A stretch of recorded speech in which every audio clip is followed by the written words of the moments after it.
Друзья, снова всем привет! Добро пожаловать в студию Aquarium из солнечного Вьетнама. И сегодня мы с вами посмотрим на другие мои 16 аквариумов. Ну что, давайте поскорее начнем, потому что аквариумов много, сказать хочется много всего. Поехали! Итак, ну и продолжим мы обзор с этого 40-сантиметрового мелководного аквариума. Ему в августе уже будет год. Здесь у меня только пигми коридорос один живет. Креветок здесь нет, надо будет добавить, купить небольшую колонию креветок, не помешает здесь. Этот аквариум также низкотехнологичный, без фильтрации, без аэрации. Из растений у меня здесь буцефаландра, вот там на заднем плане буцефаландра брауни. С самого начала я ее сажал. И вот сюда на деревяшку наверху, немножко листики здесь от кондиционера подсохли. Но она по-прежнему растет очень хорошо. Также анубис нанопетит разросся очень хорошо здесь. Изначально я здесь, по-моему, сажал Christmas мох, и он не особо здесь прижился. В общем, я его заменил на мой любимый фонтанус. И фонтанус просто прекрасно разросся, такой красивой зеленой шапочкой. Вот здесь вот немножко... вот это вэппинг мох. Его немножко здесь на камень я сажал, но вот он растет в длину.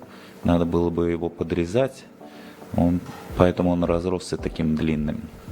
Можно его вот так в кучку собрать. Тинеллум у меня сзади посажен, и он пускает усы вот сюда на переднюю часть. Кстати, очень даже ничего смотрится, не буду я его отсюда состригать, пусть растет вот такой красивой низкой травкой. Также в самом начале я сажал сюда гидрофилу, но так как аквариум был новый, на старте гидрофила не захотела расти и погибла. Скорее всего, если уже сейчас, когда уже биосистема полностью восстановлена, аквариум живет своей жизнью, экосистема полностью работает сама на себя. Я думаю, что если я гидрофилу подсажу сейчас, она будет прекрасно расти. Также вот здесь наверху анубис начал выходить в воздушную форму, растет ввысь.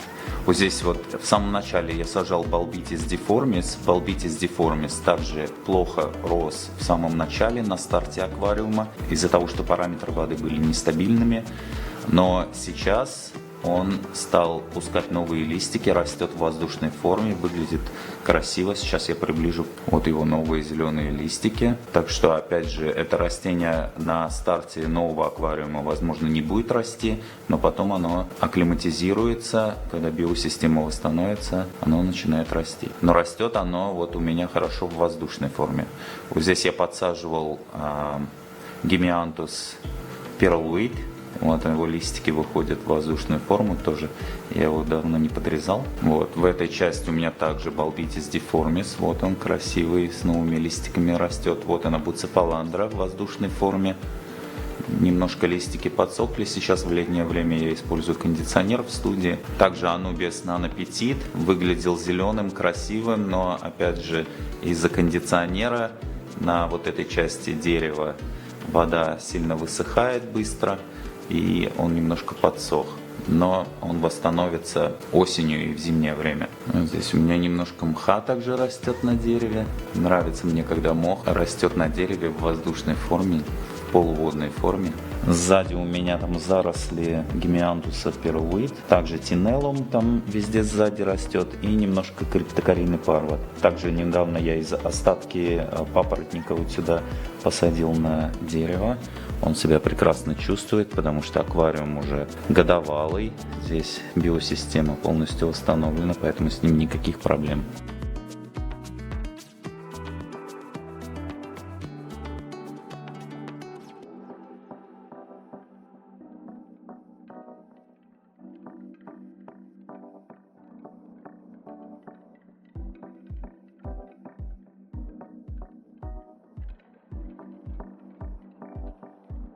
Ну и следующий мелководный 30-сантиметровый аквариум. Ему тоже уже скоро в конце лета будет год. Это горе-аквариум, в который моя черепаха падала уже 2 раза. Первый раз она вообще все разрушила в нем. Мне пришлось почти переделывать его заново.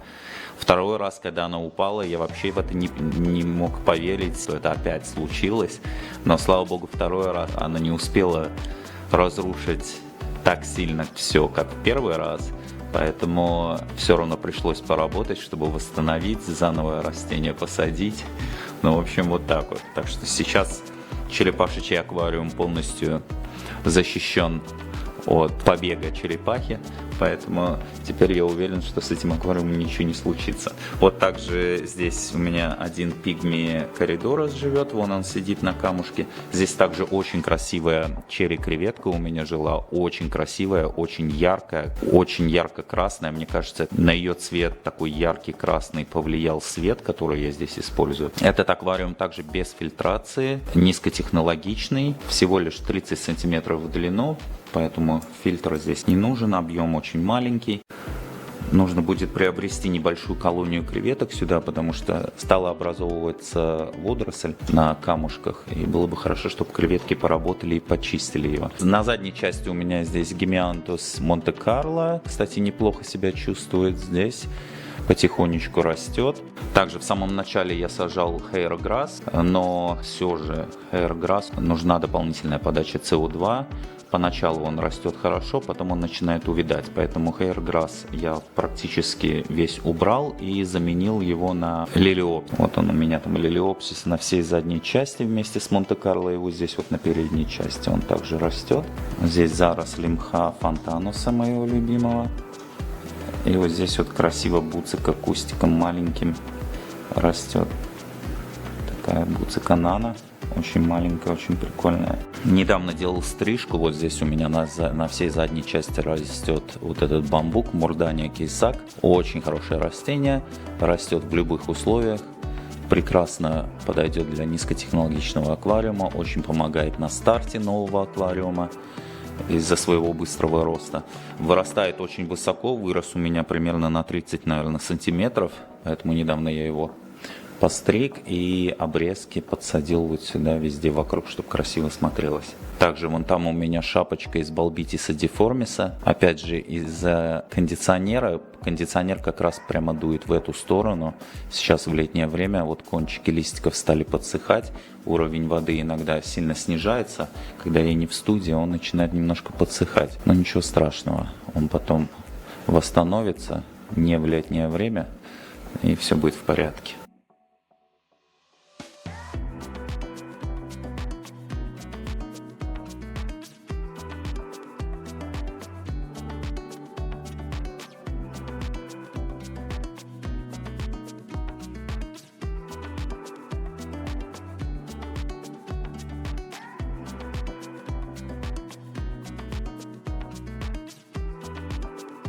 Итак, мы идем по кругу, и настало время показать вам моего Марвела.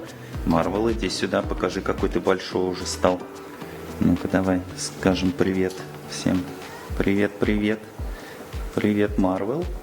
Привет, смотри, какой большой ты стал. Красивый, здоровый. Ну иди. Ой, Марвел, что мне только про тебя не писали. И что ты у меня наглотаешься песка и умрешь. И что твой аквариум будет болотом. Что одни какашки в нем будут плавать. Что мне только по поводу этого аквариума не писали. И то, что некоторые зрители невнимательные мне писали, что у тебя UV-лампы нет, хотя она была с самого начала, и в видео я все это показывал.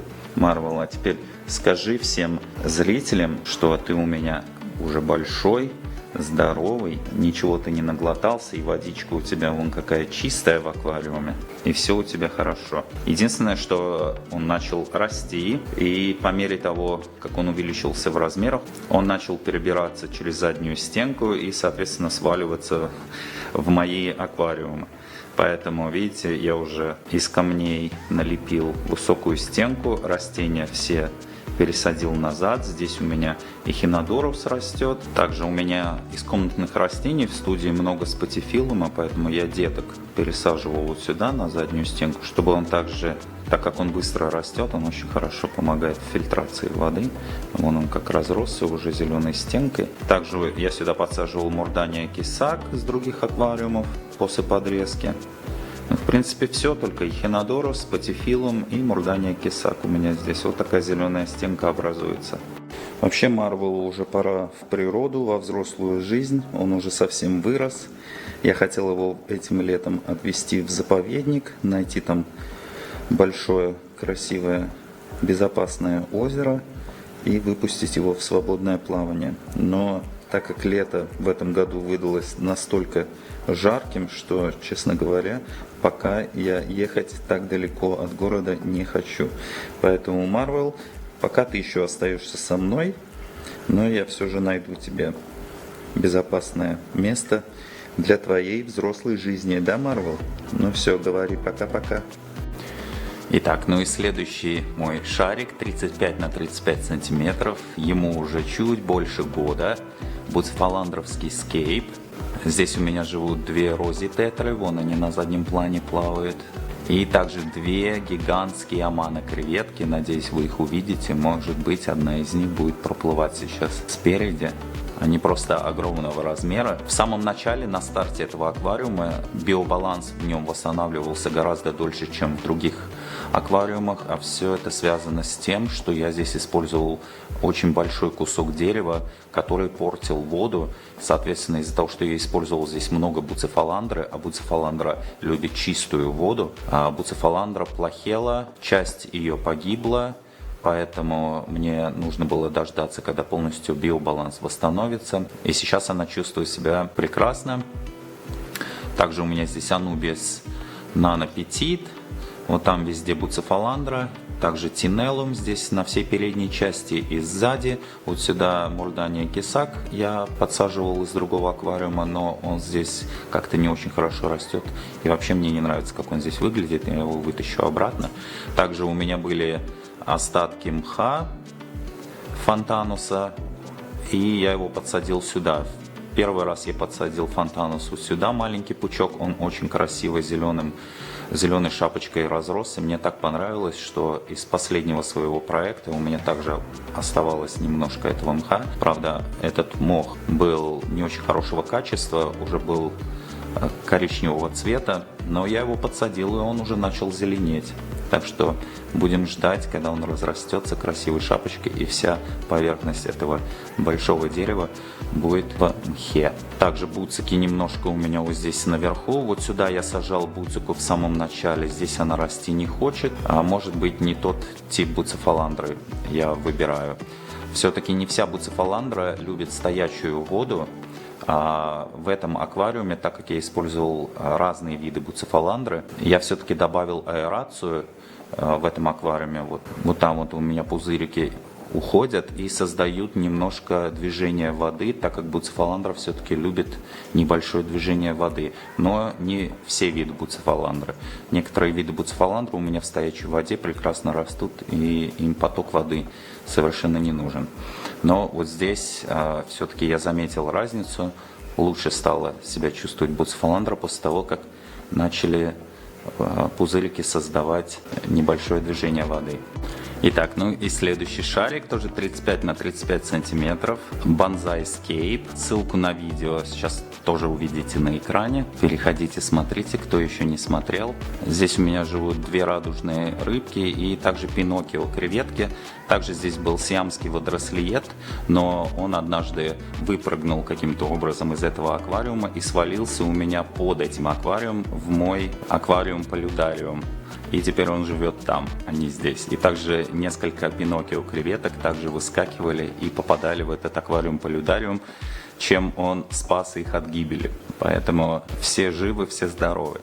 Итак, здесь у меня также гемиантус перлвит растет сбоку. Недавно он вырос огромной шапкой до самой поверхности воды. Я долго его не подрезал, между ним образовалось много нитчатки. В общем, мне было лениво его счищать. Я его почти весь обрезал просто, и сейчас жду, когда он обратно поднимется. Здесь также тинеллум на всей передней части вырос, разросся. Там у меня папоротник растет, криптокарины парва. И дерево все в анубисе нанопетит. Вот такой бонсай, красивенький. Большая часть света у меня здесь направлена на гемиантус перлвит, потому что он любит много света, поэтому он очень хорошо растет. Но анубису и в этой части криптокарине парва и тинеллуму, в принципе, много света не нужно. Вот там, где меньше света, он растет короче, там, где больше света, он растет длиннее. Вот такой вот получается скейп с возвышенностью здесь, а дерево идет к низу вот здесь. Смотрится очень даже ничего. Ну и следующий аквариум полюдариум, ему уже больше года. Вот здесь в самом начале сзади у меня было растение, не помню я, как оно называется, по-моему, оно какое-то из семейства Людвиги. Оно было очень красивым, очень красиво росло, но после нескольких подрезок в итоге перестало расти, и я его полностью убрал. Далее я сажал сюда красную Людвигию. Людвигия просто разрослась огромным кустом, очень красиво. Очень была красной, яркой, и опять же после 2 или 3 подрезок она перестала быть такой цветной, красивой и так интенсивно расти, так как аквариум без дополнительной подачи СО2. Поэтому я заменил сейчас на мурдания кисак, который растет прекрасно, он у меня на задней части. Вот здесь у меня все еще есть красная Людвигия, которая растет потихоньку, и я надеюсь, что она будет в воздушную форму переходить и образует все-таки какую-то шапочку красивую. Сзади у меня вон там криптокалина парва.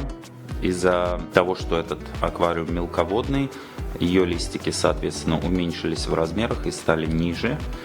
И получились такие красивые кустики. Вот здесь у меня криптокарина из дерева также растет. В самом начале я сажал сюда буцефаландру. Буцефаландра расти вначале не захотела. Вот если сейчас ее подсадить, когда уже полностью биосистема восстановлена, параметры воды стабильные, мне кажется, что она вполне будет красиво расти. Что я, наверное, и сделаю в ближайшем будущем. Вот здесь вот по дереву у меня растет фикус пумила. Не так быстро растет, как я ожидал. Все-таки нужно больше влаги, так как дерево сильно выходит в воздушную форму. И сейчас при кондиционере оно сильно высыхает, и фикусу не хватает влаги, чтобы расти. Но аквариум — это всегда терпение и время. Поэтому будем ждать. Итак, ну и следующий мой самый первый ивагуми шарик. Сделал я его в декабре 2022 года. Здесь по-прежнему гимиантус Монте-Карло растет прекрасно. Уже, правда, не настолько ярко и густо, как в самом начале, так как микроэлементов стало в субстрате меньше. Но посмотрите, до сих пор фотосинтез проходит, пузырьки воздуха поднимаются, он до сих пор растет. Кстати, хейрограсс здесь тоже растет прекрасно. Он не разрастается, не пускает усы, но при этом он держится вот этими зелеными красивыми кустиками. Иногда они становятся коричневыми, устаревают, я их при сифонке убираю, и образуются новые зеленые кустики. И что самое интересное и удивительное в этом скейпе, это то, что гимиантус Монте-Карло разросся на всей задней части, на всей задней теневой части, чего я совершенно от него не ожидал. Сейчас я вам покажу. Вот она, вся задняя часть. Посмотрите, каким густым и зеленым ковриком он здесь разросся. Здесь света не так много, как на передней части, но все же он здесь растет прекрасно. У меня здесь, кстати, амана-креветки. Здесь они его, слава богу, не едят. Им, видимо, хватает образований водорослей на камнях, и они почищают. И, возможно, им хватает также старых листиков Монте-Карло, чтобы очищать его. А свежие листики Монте-Карло они не трогают. Также у меня здесь было 3 тетрапингвина. Осталась только одна, 2 другие погибли, одна заболела, а другая по непонятной причине просто умерла. Ну что же, это бывает. Также улитки, как обычно, как и во всех аквариумах, неритина. Вот такой один из моих любимых скейпов. Обожаю ивагуми скейп. Простой, но выглядит прекрасно.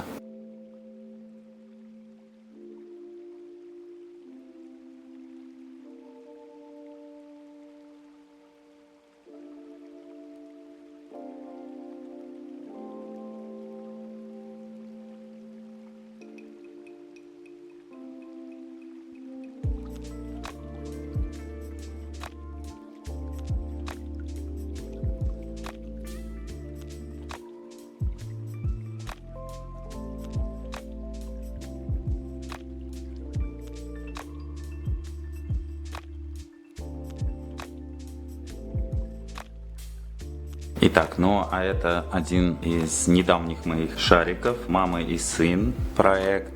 Если не видели видео, ссылку увидите сейчас на экране. Я его сделал в феврале этого года. Вот этот самый маленький аквариум, всего 17 сантиметров в ширину.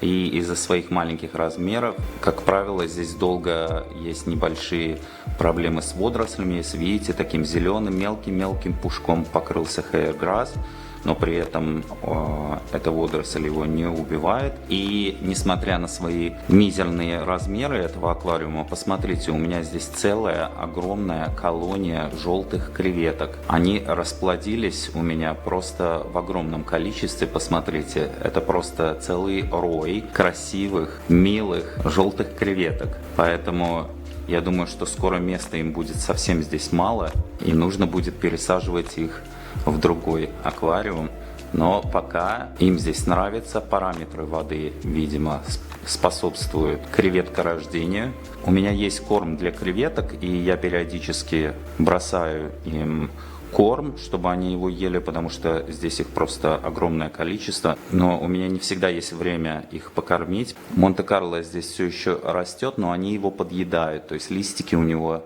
стали совсем маленькие, в некоторых местах есть даже пробелы, поэтому я думаю, что мне нужно кормить их чаще, чтобы они не трогали Монте-Карло. В самом начале я запускал сюда всего 5 желтых креветок. Если помните мои короткие видео, то я в них показывал, что появились детки. И посмотрите, эти детки уже не детки, уже взрослые самостоятельные креветки, которые едят мой Монте-Карло.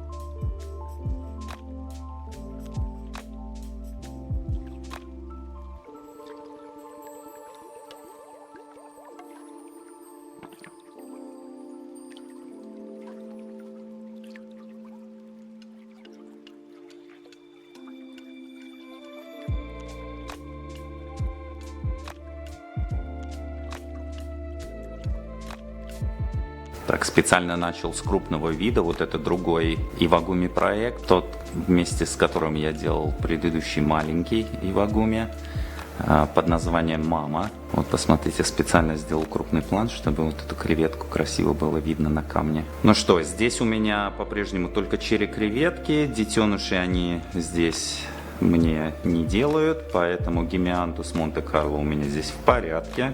Hair grass также хорошо чувствует, немножко появились коричневые листики, но это нормально. Я их соберу и появятся новые свежие. В принципе, здесь все без изменений. Камни наичистейшие. Мне кажется, что креветки и улитки эти камни очень хорошо очищают. Соответственно, из-за того, что объем воды здесь больше, чем в маленьком Ивагуме, здесь таких водорослевых обрастаний никогда не было. Не было даже в самом начале. Кстати, если заметите, вот, видите, маленькие, малюсенькие существа плавают вот в этом аквариуме в воде. Это водные блохи. Они иногда появляются у меня в аквариуме. Это говорит о том, что биосистема благоприятная, качество воды хорошее. Так что, если заметите таких существ у себя в аквариуме, не пугайтесь, значит все у вас хорошо. Итак, друзья, еще 6 аквариумов, и на этом все. Перейдем к моему 25-сантиметровому шарику. Я его сделал в апреле 23 года. Изначально я сюда сажал тайваньский мох, но он здесь как-то не очень хорошо рос. Возможно, это связано с тем, что аквариум был новый, параметры воды были нестабильны. В общем, я его заменил на фонтанус, и здесь он очень сильно разросся. Вообще его нужно постригать. И вот немножко даже нитчатки на нем стало образовываться. Вот креветка плохо работает. У меня здесь одна желтая креветка живет, и вот гупешка одна. Поэтому его нужно покороче постричь, получше приклеить к дереву, потому что он начал от него отставать. Вот он разросся и на всем камне, по всему дереву, вниз спускается. В общем, очень хорошо растет. Также вот здесь вот его кусочек стелится по дну. Здесь у меня валиснерия, которая приспособилась к размерам этого аквариума и растет вот так вот коротко. Сзади она подлиннее, а вот здесь маленькими такими короткими кустиками. Если она растет длинно, я ее выдираю, и после этого она растет покороче. Также гемиантус пирулит, маленький кустик. Периодически я его тоже стригу, потому что он растет высоко и загораживает весь мох. Также у меня здесь росла людвигия. Вот она все еще здесь есть, но уже не так ее много, как было. Все-таки не всегда она растет хорошо и не любит она подрезки в низкотехнологичных аквариумах без СО2. Начинает плохо после подрезок нескольких расти. Но вот до сих пор она есть, все еще растет, но просто не такая яркая и не так ее много, как было в самом начале.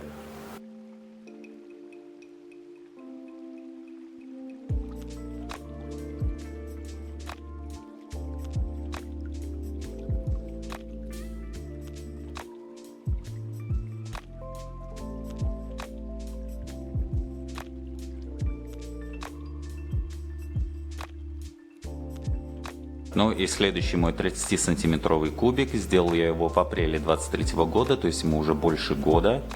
В самом начале вот здесь, в этой части, я сажал кабомбу. Но кабомба, конечно, красивая, она растет быстро, растет хорошо. Но потом у нее начинают опадать листики, эти листики везде плавают. В общем, после подрезки она уже не выглядит такой пышной. В общем, я ее убрал и заменил на гемиантус пирулит. Здесь, вот сюда его немножко тоже подсаживал. Также в начале у меня здесь был hairgrass.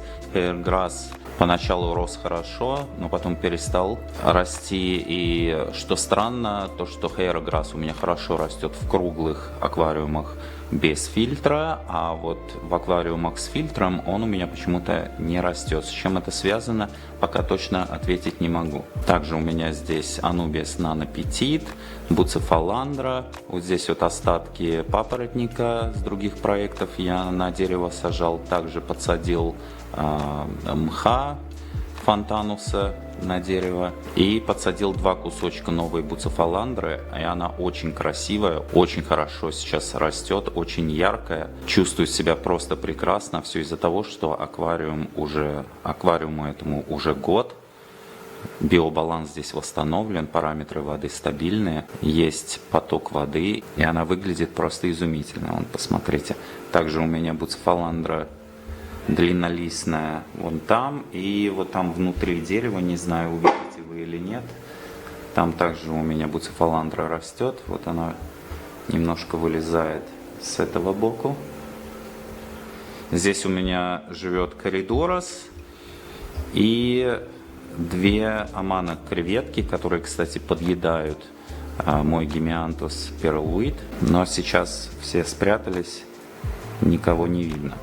Людвигия красная по-прежнему яркая, красивая, чувствует себя хорошо. Также вместе с этой людвигией я в самом начале сажал людвигию аркуата, но потом остановила свой рост. Возможно, они боролись с этой людвигией за рост, и в итоге, возможно, из-за того, что аквариум был новый, параметры воды были нестабильны, в общем, она росла не так, как мне хотелось. Но вот красная людвигия по-прежнему яркая, красивая, значит, микроэлементов в субстрате до сих пор ей хватает. Аквариум еще не настолько старый, но постепенно, после очередных подрезок этой людвиги, так как это низкотехнологичный аквариум, людвигия перестанет расти яркой и такой красной, красивой. Итак, ну а теперь перейдем к моему большому 60-сантиметровому кубическому аквариуму, который я сделал в ноябре 2022 года. И в этом аквариуме, кстати, внешний фильтр я не открывал с момента, как я сделал этот аквариум.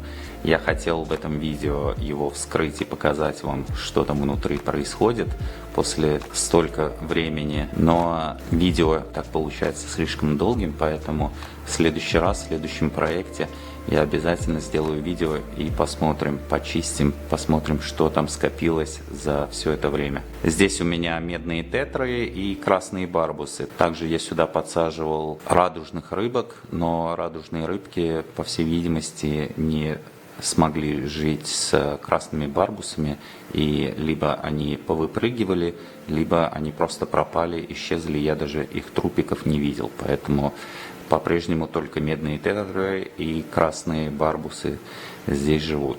Из растений у меня здесь буцефаландры, анубис нанопетит, вот криптокарину давно подсаживал вот сюда в середину. Сзади у меня валиснерия нано растет. В самом начале ею заросла вся задняя часть, очень густо, была очень зеленая и яркая. Но сейчас уже по прошествии столько времени она уже потеряла свой цвет, но по-прежнему растет. Вот, кстати, ее усики переходят вот в такую мелкую форму, и получаются такие кустики. Также, если помните, я выкладывал короткое видео, я подсаживал сюда лилиопсис, вот сюда и вот на ту часть. Он себя чувствует прекрасно. Также я сюда подсаживал реукаулон, который говорят, что растет только с дополнительной подачей СО2. Но вот сюда я его подсадил. Кстати, света здесь не так много. Он растет коротким маленьким кустиком, но с ним, по крайней мере, ничего не происходит. Он не погибает, он все же растет. Значит, небольшого содержания СО2 ему вполне также достаточно. Сверху у меня вон там лилия стелится по поверхности воды.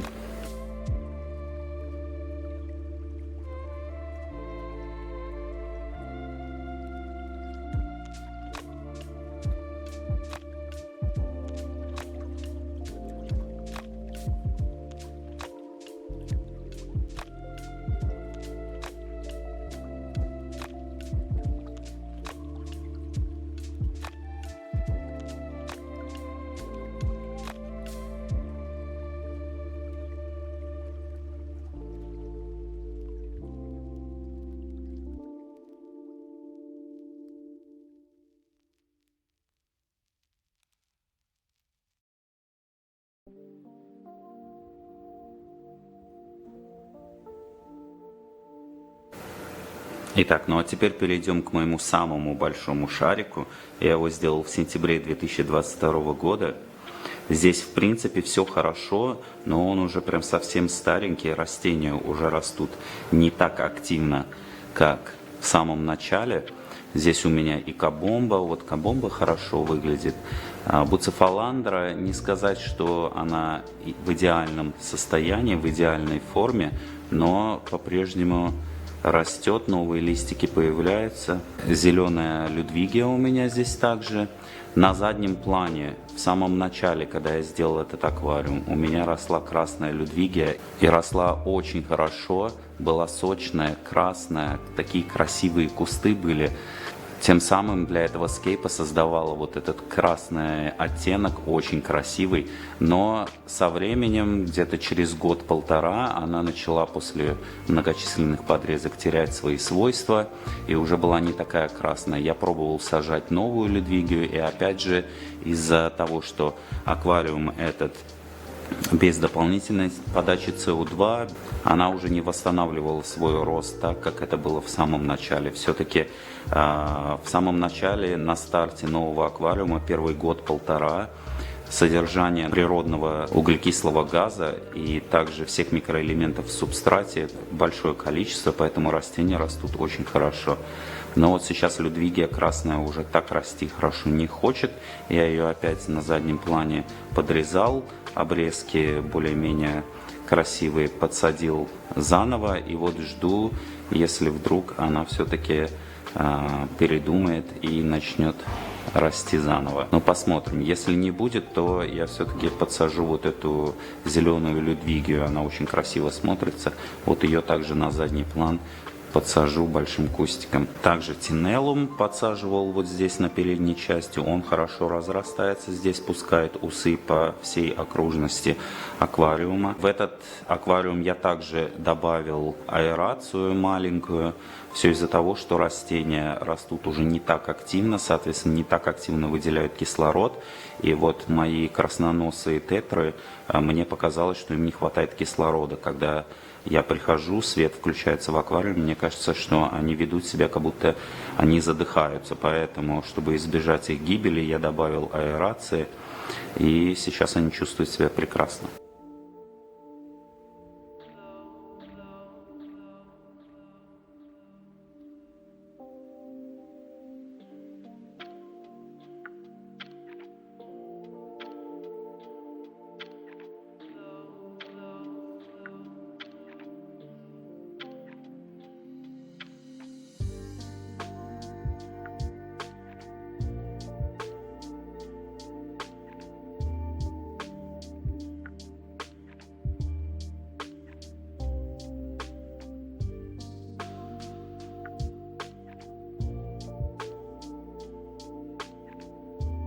Итак, друзья, осталось всего 2 аквариума. Надеюсь, вы еще со мной, не сбежали. Надеюсь, я вам не надоел.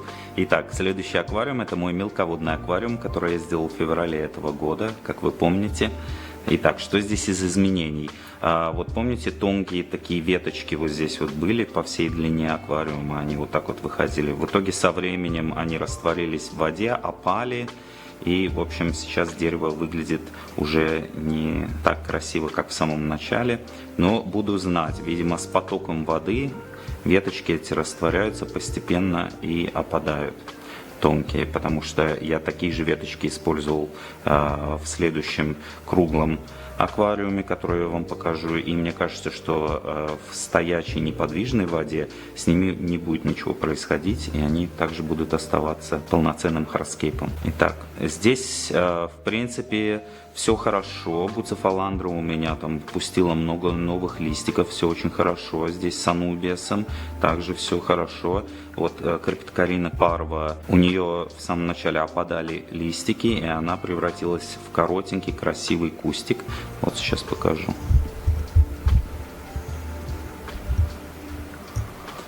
Вот видите, как она красиво густым коротеньким кустиком стала расти. Очень красиво смотрится. Сзади у меня также тинеллумом я засадил всю заднюю часть вон там. И здесь у меня также лилиопсис вон там. Но дело в том, что я сюда посадил очень много креветок. Они стали плодиться. У меня в этом аквариуме огромное множество креветок, причем все они разные, друг на друга не похожи, разных расцветок и окраса. В общем, из-за большого количества креветок, несмотря на то, что я кормлю здесь и рыб, и креветок креветочным кормом, они стали обгладывать мой лилиопсис и также тинеллум. Тинеллум здесь, возможно, это связано с тем, что креветки его подъедают, возможно, это связано с потоком воды, но тинеллум здесь растет коротко. А в моих круглых аквариумах со стоячей водой тинеллум всегда растет большими высокими кустами. Вот так вот. Также помните, вот этих малюток я сюда покупал. Покупал я их много, но, к сожалению, так как это мелководный аквариум, их очень много повыпрыгивало из аквариума, к сожалению. Я был жутко расстроен, но теперь я знаю, что в мелководный аквариум лучше всего покупать либо креветок, а из рыб лучше покупать коридоросов, те виды рыб, которые в основном находятся на дне и плавают по дну, то есть они выпрыгивать точно не будут. Но у меня до сих пор здесь 4 или 5 штучек их есть, вот также коридоросы. Коридоросы, как назло, все попрятались, не вижу я их, ни один не выплывает.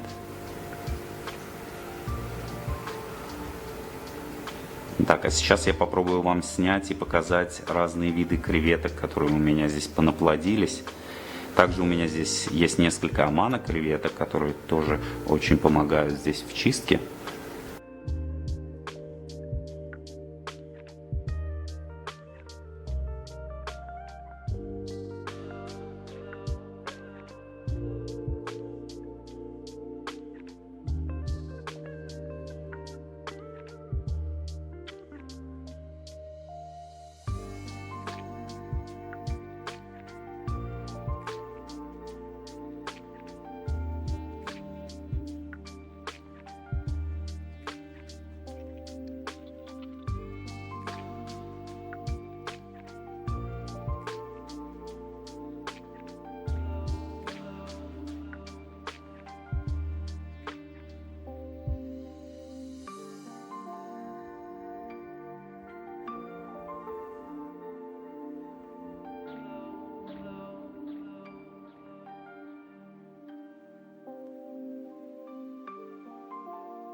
Также мох фонтанус у меня здесь разросся, очень красиво. Он стелется по всей деревяшке, уходит вниз такой красивой зеленой шапочкой. Анубиас из водной формы переходит вот сюда наверх. Посмотрите. Переходит в воздушную форму. Вот сюда, на вот эту веточку я сажал маленький кустик анубиаса. И посмотрите, как он уже разросся в воздушной форме.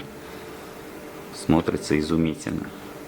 Также я сажал сюда папоротник, и чего я не ожидал, это то, что он начнет переходить в воздушную форму вот такими крупными листьями. Смотрится очень красиво. Вот этого я точно не ожидал, потому что он был мелкий.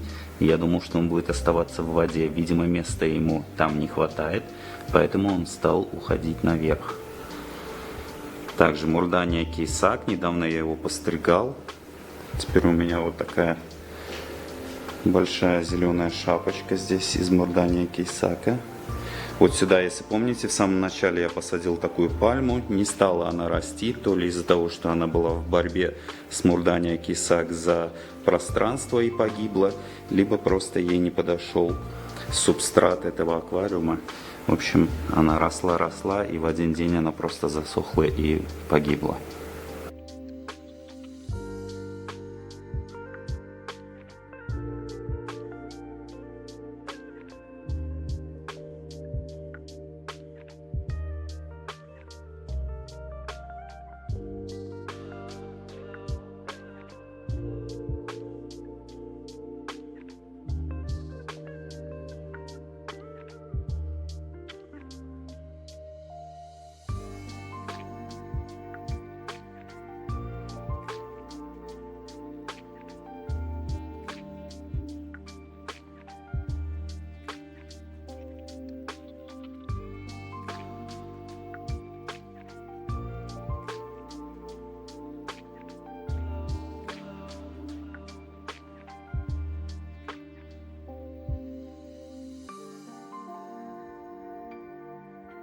Итак, друзья, наконец-то наше путешествие подходит к концу.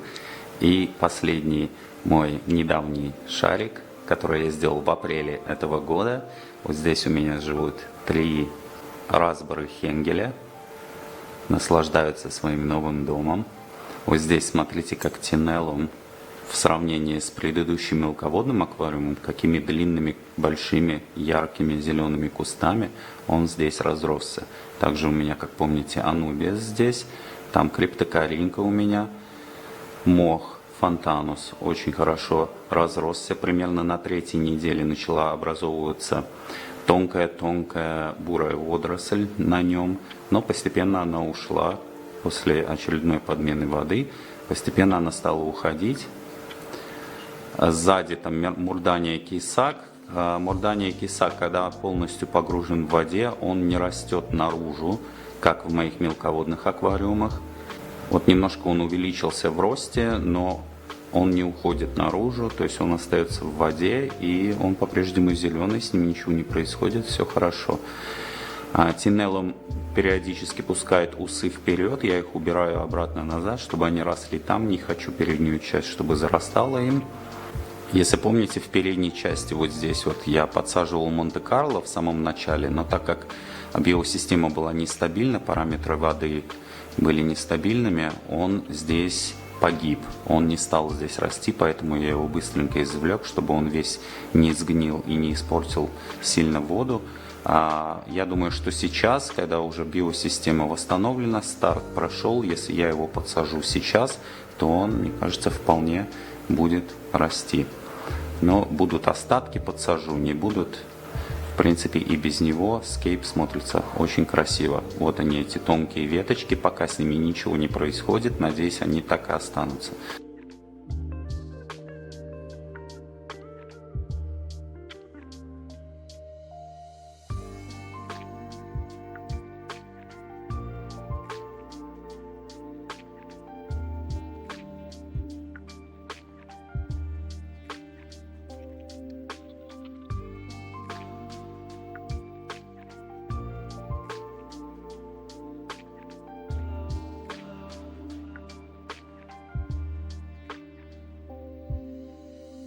Друзья, вы часто говорите и хвалите мою воду водопроводную, которую я использую для содержания всех своих аквариумов. И хвалите чистоту и прозрачность моей воды. Мое мнение следующее, что вода из-под крана – это не самое главное. Самое главное – это создать экосистему, которая будет работать сама на себя, и аквариум будет самоочищаться, будет также очищать вашу водопроводную воду. Сказать, что во Вьетнаме вода какая-то особенная чистая, я категорически не могу. Вода здесь совершенно не чистая, водоемы здесь загрязненные, воду здесь из-под крана никто не употребляет. Поэтому говорить о том, что у меня волшебная вода из-под крана, нет. Самое главное – это сделать свой аквариум правильно, создать в нем экосистему. И также знаете ли вы, что процветающий аквариум – это не только о рыбках или растениях, которые вы используете. Это также дом для миллионов полезных бактерий, которые играют ключевую роль в поддержании здоровой экосистемы в вашем аквариуме. Это микроскопические гиганты, основа азотного цикла. Они превращают вредные отходы, такие как аммиак, в менее токсичные вещества. Полезные бактерии колонизируют поверхности, такие как гравий, фильтрующие материалы и декорации. Поэтому при создании аквариума важно создать условия для роста и жизни этих бактерий.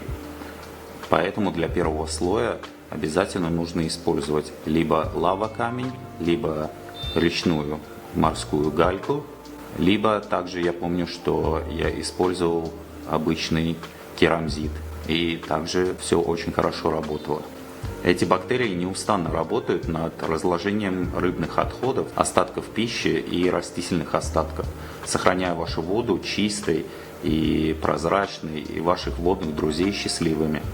Так что в следующий раз, когда вы будете любоваться своим аквариумом, не забудьте поблагодарить этих невидимых героев бактерий за их жизненно важный вклад в жизнь вашего аквариума.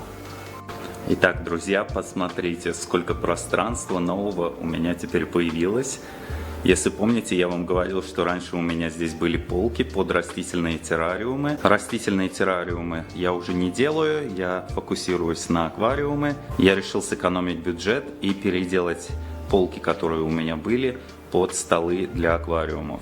Посмотрите, какая красота получилась. Изначально эти полки были из мягкого материала, который прогибался, покрывался плесенью. В общем, он категорически не подходил под аквариумами. Сейчас у меня пока здесь только этот шарик стоит, но я его перемещу вон в тот угол. Вон тот угол я также переоборудовал из полок в стол. Мне сделали красивые столешницы, что вышло гораздо дешевле. Они прочные. Я еще скреплю эти столы между собой прочной проволокой, чтобы они были стабильны. Это новое пространство я хочу использовать только для аквариумов с подачей СО2. Это будут мои первые аквариумы с дополнительной системой подачи СО2, поэтому я жутко взволнован, мне не терпится начать. Аквариумы будут под размер столов. То есть раз, два, три. Три больших проекта ждут нас с вами впереди. Так что не забывайте подписаться и увидимся снова в новых больших проектах. Ну а если вам понравилась вторая часть тура по всем моим аквариумам, ставьте лайк этому видео, подписывайтесь на мой канал. Не забывайте, что я составил список некоторых материалов и инструментов, которые вы также сможете найти на AliExpress и заказать их себе домой. Так что переходите по ссылкам в описании под этим видео, делайте свои покупки и удачи вам с вашими аквариумами. Пока-пока.